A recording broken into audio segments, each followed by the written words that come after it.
The question I'm going to be doing today is from the Briggs textbook from lesson 4.4, Optimization Problems, on page 270, number 21, A and B. So for part A, we are doing where she should land to minimize travel time. So we know that on the length of the shore, she's 6 miles away, and she's 4 miles in the water away from the shore. So we can make a triangle where the base of that triangle is x, and then the remainder of the walking distance would be 6 minus x, and then we can find the length of the hypotenuse of that triangle by finding the square root of 16 plus x squared, and we let x represent the distance where she lands on the shore. Using the basic speed equals distance over t, we can find t, and we know that her walking speed is 3 miles per hour and her rowing speed is 2 miles per hour. Now we can just plug in all our given values into the formula t is equal to D over S. and then we simplify that by just cross multiplying. And then we take the derivative of t prime.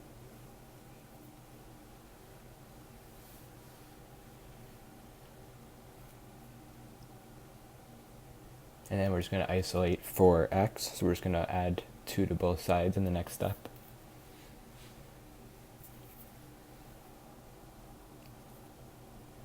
Then we're going to multiply both sides by root 16x squared, and then divide that side by 2, both sides. Next, we're going to just square both sides, and then we're going to minus x squared from the left and on the right, and then we get to this point here, where we can multiply both sides by 4 and divide both sides by 5. We're just going to go 64 over 5, take the square root of both sides. We're going to get 8 over root 5 equals x. We take the positive because she's moving to the right, the positive direction.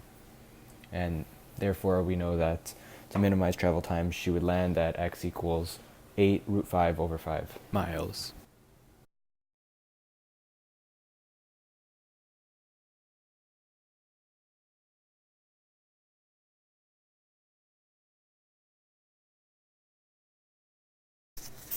For part B, we're trying to find what speed the rower would have to be going so that it would make sense for him just to keep on rowing and not have to walk at all.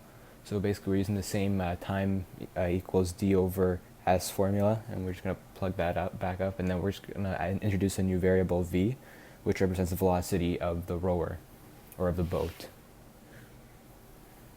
And then we're just going to continue on, and basically we're just going to find t prime.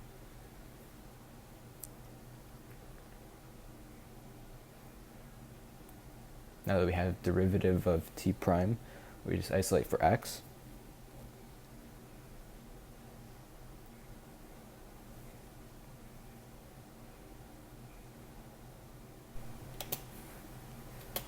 And now what we're going to do is we're going to multiply both sides by 3. Then multiply both sides by v root 16 plus x squared, which is equal to 3x. And x squared is equal to 16v plus x squared, v squared over 9. Multiply both sides by 9, we cancel out the 9 on the right, and we get 9x squared on the left. Then we factor out an x squared,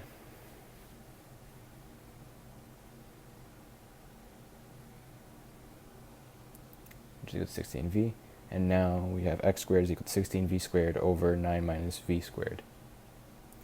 And now we know that when there's no walking, x is 6. So we plug the x value of 6 into our equation.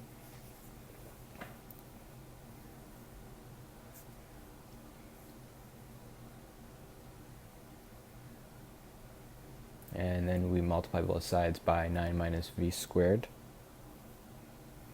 and expand it to the brackets. And then after this step, we're going to isolate for v, so we're going to get plus or minus the square root of 81 over 13 is equal to v. We only take the positive because she's moving in the right direction, which is the positive direction, which is 9 over root 13 equals v. So the minimum speed the rower has to be rowing at is 9 over root 13 miles per hour.